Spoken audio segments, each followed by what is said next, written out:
छोटी सी लापरवाही कहीं अपनों की जान न ले ले। बदलते मौसम के चलते हुए डेंगू का प्रकोप लगातार बढ़ता जा रहा है और मात्र एक हफ्ते के अंदर दौरान अपना कोई साथी, अपना कोई परिवार का सदस्य या कोई अपना जो दिल के करीब है वो छूट जाता है।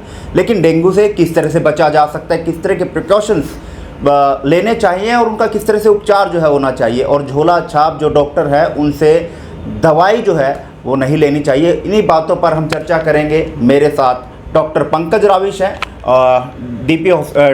डॉक्टर डीपी गुप्ता हॉस्पिटल देव नर्सिंग होम से हैं। उनसे जान लेते हैं कि डेंगू के फिलहाल किस तरह के मरीज़ जो है वो आ रहे हैं और प्लेटलेट्स को लेकर किस तरह के प्रिकॉशंस जो है वो मरीज़ों को या जो भी पेशेंट्स हैं उनको बरतने चाहिए। नमस्कार डॉक्टर साहब।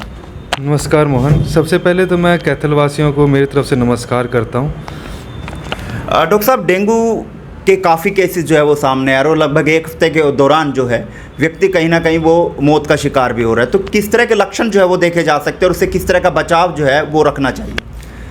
डेंगू को जो हम कहते हैं बेसिकली एक ब्रेक बोन फीवर भी कहते हैं उसको। उसके अंदर जो मेनली सिम्टम्स पेशेंट जो फील कर रहा है आज के टाइम और जो रूटीन में आ रहे हैं, एक तो हाई ग्रेड फीवर होता है, उसके अंदर टेम्परेचर तकरीबन 102 से लेके 104 डिग्री तक, 105 डिग्री तक भी जाता है।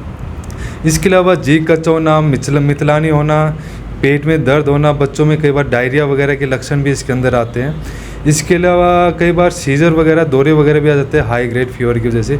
और इसके अलावा सारे शरीर में पेन वगैरह पेशेंट फील करता है, इसलिए इसी वजह से इसको एक ब्रेक बोन फीवर भी कहते हैं, क्योंकि इसमें पेन काफ़ी रहता है पेशेंट्स को। इसके अलावा हर बार सिम्टम्स कई बार थोड़े डिफरेंट भी होते हैं, बट रूटीन में हाई ग्रेड फीवर, शरीर में दर्द रहना, जी कच्चा रहना, वोमिटिंग वगैरह आना, ये मेनली लक्षण होते हैं। और कई बार सांस फूलने के लक्षण भी आ जाते हैं बाद की स्टेजेस में। लेकिन डॉक्टर साहब, एक चीज़ इसमें देखी गई है जो सबसे ज़्यादा खतरनाक देखी गई है। मात्र एक हफ्ते के दौरान बुखार होता है, उसके बाद व्यक्ति जो है वो मौत हो जाती है। इसके क्या कारण होते हैं? क्यों इस तरह के सिम्टम्स आते हैं और व्यक्ति जो है उसके बाद जो अपनी बॉडी से जो है वो लड़ नहीं पाता, जिसके कारण उसकी मौत हो जाती है? डेंगू मेनली एक वायरल डिजीज़ है जो एक मच्छर से फैलती है, जिसे एडीज एजिप्टी कहते हैं हम। ये मच्छर नॉर्मली साफ़ पानी के अंदर होता है। तो जो इसका फीवर होता है मोस्टली पेशेंट्स में 80 to 90% हल्का रहता है और यूजली कवरेबल रहता है। इसका जो फीवर रहता है 2 दिन से लेकर 7 दिन तक पेशेंट फील करता है। उसके बाद उसका रिकवरी फेज स्टार्ट होता है। हाई ग्रेड फीवर के बाद जो रिकवरी फेज होता है वो कई बार थोड़ा सा क्रिटिकल हो जाता है। क्या होता है कि डेंगू फीवर में हाई फीवर की वजह से जो प्लाज्मा होता है हमारे ब्लड के अंदर वो बाहर निकलना शुरू हो जाता है। बाहर निकल के वो फेफड़ों में इकट्ठा हो जाता है, पेट के अंदर इकट्ठा हो जाता है, यहाँ तक कि कई बार ब्रेन के अंदर भी इकट्ठा होता है। तो एक वो क्रिटिकल सिचुएशन होती है उस टाइम पे। तो उस टाइम हम डेंगू को डेंगू हेमरेजिक फीवर कहते हैं। और उसके अंदर जो मोर्टेलिटी होती है वो 80 to 90% रहती है पेशेंट्स की। और वही फेज़ रिकवरी फेज़ ही होता है जिसके अंदर नॉर्मली प्लेटलेट्स डाउन स्टार्ट होते हैं। तो जो पेशेंट्स होते हैं वो सोचते हैं कि जैसे फ़ीवर कम हुआ कि हम ओके हैं, वो अपनी सारी चीज़ें जो मेडिसिन वगैरह बंद कर देते हैं। थोड़ी सी लापरवाही उस टाइम पे वो नॉर्मल डेंगू को डेंगू हेमरेजिक फीवर में कन्वर्ट कर देती है और वो एक क्रिटिकल सिचुएशन आ जाती है। यानी कहीं ना कहीं एक MBBS डॉक्टर को ना दिखाकर कहीं ना कहीं ऐसी जगह से वो ट्रीटमेंट ले लेते हैं, जैसे एक गोली ले ली उससे आराम हो गया, दोबारा फिर बुखार हो जाता है, दोबारा से फिर गोली ले आराम हो जाता है। कहीं ना कहीं ये लापरवाही जो बरती जाती है जिसके बाद उस स्टेज पर व्यक्ति पहुँचता है। जी जी, डेफिनेटली। क्योंकि क्या होता है, एक डेंगू फीवर सिर्फ एक फीवर नहीं होता, वो स्टेजेस में आता है। पहले तेज़ बुखार आता है, उसके बाद वो प्लेटलेट्स डाउन होते हैं, उसके बाद वो रिकवरी फेज़ होता है। हम बुखार ख़त्म होती है सोचते हैं कि बुखार ठीक है, बट एक्चुअली में जो दिक्कत होती है उसके बाद शुरू होती है और वो फिर मोर्टेलिटी बढ़ाता है। पेशेंट्स के अंदर जो मोर्टेलिटी रेट हो तो काफ़ी बढ़ जाता है उसकी वजह से, क्योंकि प्लेटलेट्स अगर डाउन शुरू हो जाते हैं तो प्लाज्मा बॉडी से बाहर निकलना शुरू करेगा, वो फिर लंग्स, ब्रेन और पेट के अंदर इकट्ठा हो जाएगा, जो क्रिटिकल स्टेट है। लोग इस समय डेंगू को ना समझकर प्लेटलेट्स कम होने की बीमारी को ज़्यादा इसको समझ रहे हैं। तो उसको किस तरह से कवर किया जा सकता है? लोगों को कोई एक सुझाव, कोई अपील या किस तरह का प्रिकॉशंस पेशेंट्स को या उस व्यक्ति को रखना चाहिए जो इस तरह की बीमारी से जूझ रहा हो? इसके अंदर वायरल फीवर्स के अंदर ज़रूरी नहीं डेंगू, कई वायरल फीवर्स होते हैं और कई बार लीवर डिजीज़ के अंदर भी प्लेटलेट्स कम आते हैं पेशेंट्स के। कई बार 50-60,000 कई पेशेंट्स नॉर्मली लेके घूमते हैं, पर प्लेटलेट्स कम होना, एकदम से कम होना, वो ज़्यादा क्रिटिकल कहते हैं हम।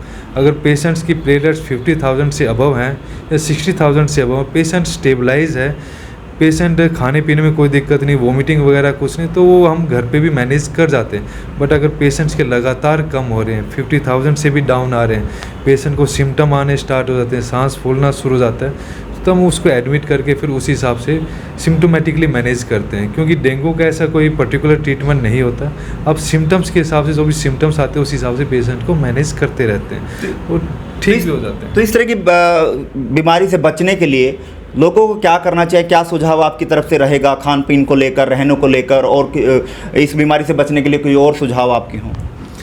बेसिकली जो बीमारी है डेंगू, ये बारिश के मौसम में शुरू होती है या गर्मी के टाइम में, जब खासकर जो एडीज़ होता है, मच्छर होता है, मॉस्किटो होता है, वो साफ़ पानी का मॉस्किटो है। जो साफ़ पानी जहाँ पे भी उसे मिलेगा वो वहाँ पे अपने अंडे वगैरह देता है और वहाँ पे अपना प्रजनन शुरू कर देता है, उस हिसाब से वो फैलता है।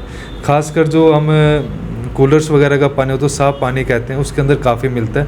पहले तो हमें उसको साफ़ सफाई रखनी चाहिए इस मौसम के अंदर। दूसरा, कोई भी फीवर आए डॉक्टर से एक बार मिलो, उसे रूटीन के चेकअप लो और रेगुलर में उसकी मेडिसिन्स वगैरह लो।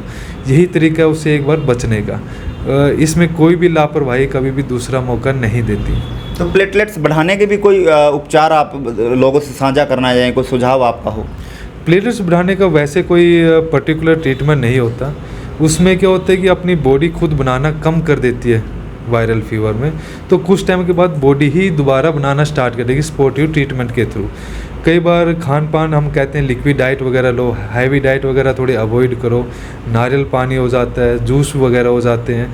ये सब ट्रीटमेंट ही जो लिक्विड डाइट होते हैं, थोड़ा लाइट डाइट होती है, थोड़ी बॉडी को रिकवर करने में हेल्प करती है और कुछ टाइम बाद फिर बॉडी अपने आप ही उसकी ग्रोथ करना स्टार्ट कर देती है, अपने आप ही प्लेटलेट्स बनाना शुरू कर देती है। बट जब तक बॉडी खुद स्टार्ट नहीं करेगी तब तक प्लेटलेट्स डाउन होते हैं। तो इसमें यूजली होता है कंप्लीट रेस्ट चाहिए होता है हमें, फीवर हमें थोड़ा कंट्रोल चाहिए होता है, इन्फेक्शन ना हो उस स्टेज में, क्योंकि उस टाइम पे बॉडी काफ़ी वीक होती है। लिक्विड डाइट नारियल पानी हो जाता है, लस्सी होते हैं, जूस होता है, दूध वगैरह आप ले सकते हैं रूटीन के अंदर।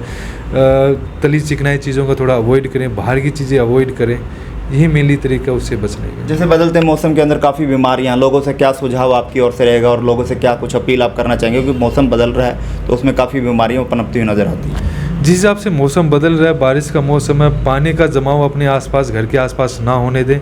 अगर हो रहा है तो उसके अंदर आप थोड़ा सा मिट्टी का तेल या थोड़ा सा पेट्रोल वगैरह यूज़ कर सकते हैं, जिससे उसके अंडे वगैरह उसके अंदर सर्वाइव नहीं कर पाते।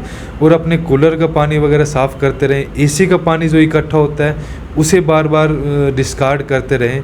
और मॉस्किटो रेपेलेंट्स वगैरह यूज़ कर सकते हैं, ओडोमास वगैरह यूज़ कर सकते हैं जब आप पब्लिकली जाते हो या फिर इवनिंग में आप कहीं बैठते हो। ओडोमास वगैरह काफ़ी रूटीन में आप यूज़ कर सकते हो, वो भी हेल्पफुल रहते हैं।